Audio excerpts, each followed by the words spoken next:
Hey, it's your guy Tyrrell back with the interviews. Liverpool build a 4-point gap ahead of Manchester City with a convincing win over Wolves. How did they do it? Where did Wolves go wrong? Don't worry, here are the interviews. We've got you covered. So on this edition of the interviews, we're going to break down how Liverpool beat Wolves.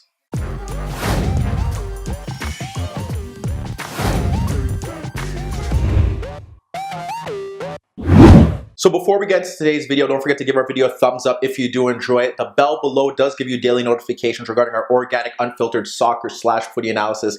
And don't forget to subscribe to our channel. In today's video, we're going to break down the first half, see how Liverpool started a bit shaky before they took the lead and Wolves were able to push on, then briefly get into the second half and see how Liverpool were able to kill off the game. But first, let's get to the starting lineups. No real surprise with Liverpool starting at 11. We have Salah up front ahead of Firmino, out in the wider areas, Naby Keita and Sadio Mane, and in midfield, they went with Jordan Henderson and Fabinho. Then we get to Wolves, more of a 3-5-2 with Jimenez and Traore just ahead of João Moutinho, Saiz and Ruben Neves in midfield, and then out in the wing-back roles, they went with Johnny and they went with Doherty. So now let's get to the first half, see how both sides look to approach the game, and see why Liverpool had a few issues in the first half. So when we break down Wolves against Liverpool, we first have to start with Wolves and how they set up. It was more of a 3-5-2 that eventually could have been more of a 3-4-1-2, that without the ball, they defended with 5 men. The thing about Wolves that really got things going off at the early stages of the game was the fact they looked to press from the front.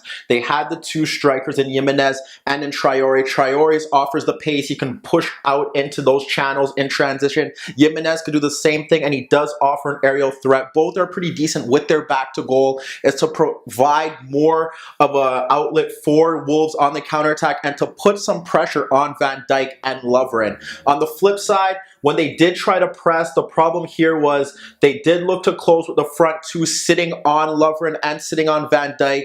And with Fabinho dropping into the midfield, they would have Moutinho step to him. But the problem was the rest of the Wolves players weren't pushing forward as well. That is when you want the wing backs to step forward. That is when you want the midfielders to step onto Firmino, to step onto Henderson. But we didn't see that. They were staying in their position.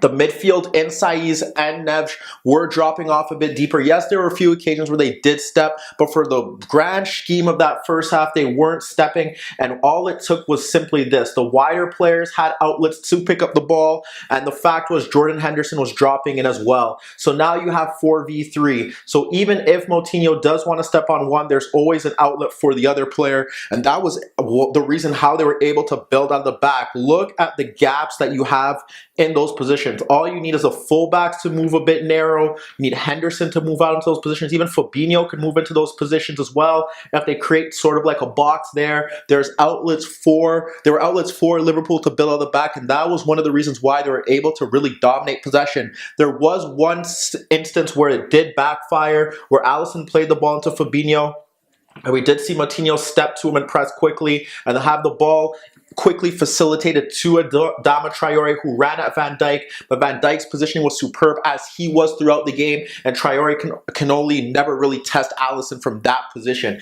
But that was one aspect where you could see Wolves really struggling, and that was one of the main things in that first half, because they had the opportunities where they could press and close down and look to fluster Liverpool. Obviously, you can't do it all game, but if you're going to press that high, you might as well just drop off into your base shape and look to press in midfield when the ball was there. But they were a bit proactive in that sense, and it did reap to some rewards, and we'll get to that in a bit. But for Liverpool, their system, they also had issues in terms of open play and creating chances. Were they a bit sloppy? Was it the fact that perhaps it wasn't their day? The way the system was set up was that Keita was very narrow, and that does provide space for Robertson to break forward. Because they had the 2 up front, Milner never really did kind of push forward as much, and Mane was kind of holding the width. Salah had his back to goal. Firmino was dropping off, and that was one of the key things here for this Liverpool side.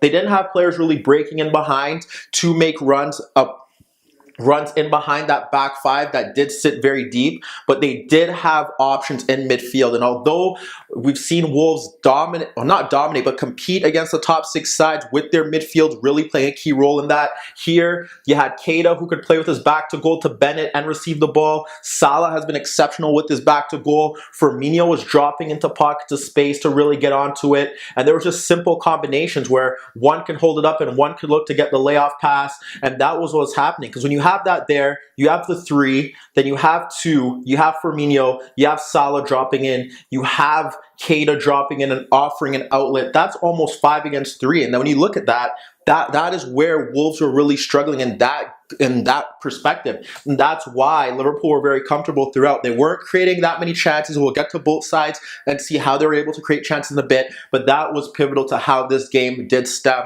Liverpool could press from the front as well.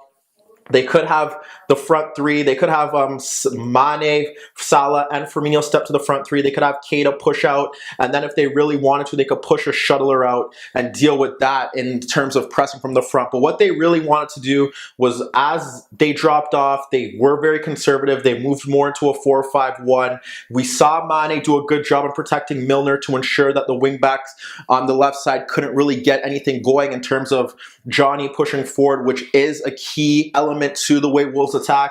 On the other side, it was Doherty, who did have a good first half, and he was getting by Keita, and he was really attacking Robertson. So we break down the first half. We have to get to the chances that Wolves did create, because they did get into some good areas in the first half, and Doherty played a key role. So now, in the next clip, we're going to get to that and see how Wolves caused Liverpool a few issues. When we look at Wolves' chances, yes, a lot of it stemmed from direct play. Well, we got to see a bit of the aspects that Nuno was trying to implement against this Liverpool side. We saw the wing-backs pushing forward. We saw the center-backs play as distributors. And we saw the impact of the front, too. We look at the first opportunity. Long ball clipped into Jimenez, who's able to hold off Lovren. And then we see Adama Traore, who's able to run off Fabinho and receive the link-up play to run at Van Dijk again. But when he does run at Van Dijk, nothing really stems from it. Alisson isn't really tested, but we get to see his pace. We get to see the link-up play. That is what Nuno wanted. He didn't get a lot of it throughout the game, but that was a key warning sign, because in those early stages, it looked like Wolves were flustering them. The pressing chance, that chance, and then we get to another one. What we do see from there is that the ball is switched out from Cody to Doherty, and Liverpool do a good job here because the ball is switched out to Doherty, and what happens there is he's tracked by Mane and Robertson. What we do see is Jimenez pull Van Dijk out of position. When he pulls Van Dijk out of position, we see Henderson come across, and we see Doherty cut in, but what he does is he splits them and he plays the ball around between those two in Mane and Robertson. It goes across Henderson for Saiz, who makes that run in behind him.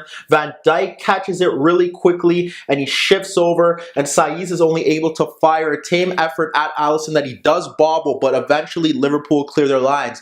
Big warning sign for Liverpool, but they get the job done there. No real issue, and that was a plus for them.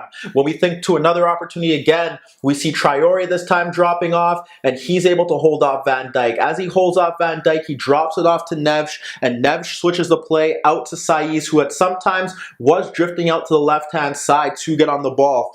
When he gets the ball, you have Mane who's there, and Mane now, he cuts in on Mane, and he splits the central midfield pairing of Fabinho and Henderson. He plays it into Traore, who's able to poke the ball between Lovren's legs fortuitously, and we see Johnny running across Milner, but Milner tracked him well, and again, another ball that is eventually fired at Alisson, but it's tame, and he's able to deal with it. Then, towards the end of the end of the first half, we see Doherty's influence improve.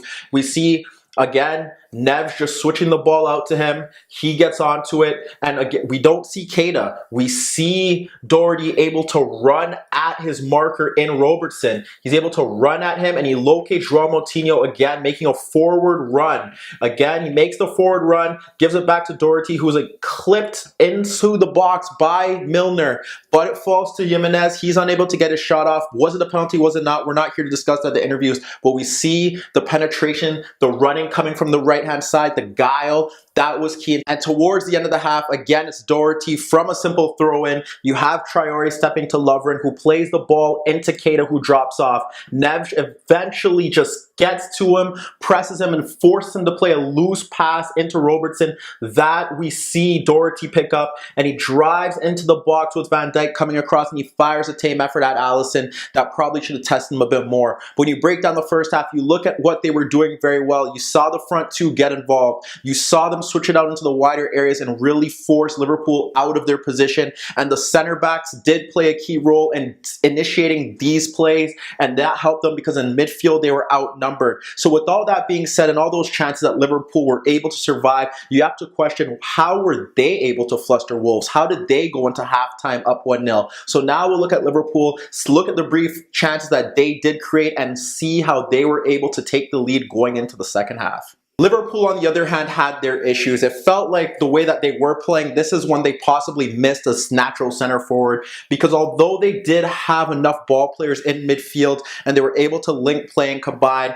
when Wolves dropped off into that narrow back five and pushed their three midfielders back into that deeper zone, they really struggled to combine in those tight spaces, and that was a big problem. And they weren't really necessarily getting the ball out into wider areas for Robertson to deliver quality crosses or Milner. So they had a big problem really finding gaps. Yes, they did look good on the counterattack, and some passes were misplaced, but in the grand scheme of things, the chances that they did create stem from more direct play as well. You look at the goal, it's the quick Salah free kick, and Lovren's able to play it back to Fabinho, and this is just poor switching off from Wolves based on the fact that you had Neves there, and you have Bally there, and you have Fabinho pushed out, and they're able to play a 1-2 in behind Doherty, and then have the ability to have Fabinho pull it back to Salah, was able to get across Cody and just direct the ball into the net. You have two markers there, none of them track Fabinho's movement, and none of them close him down,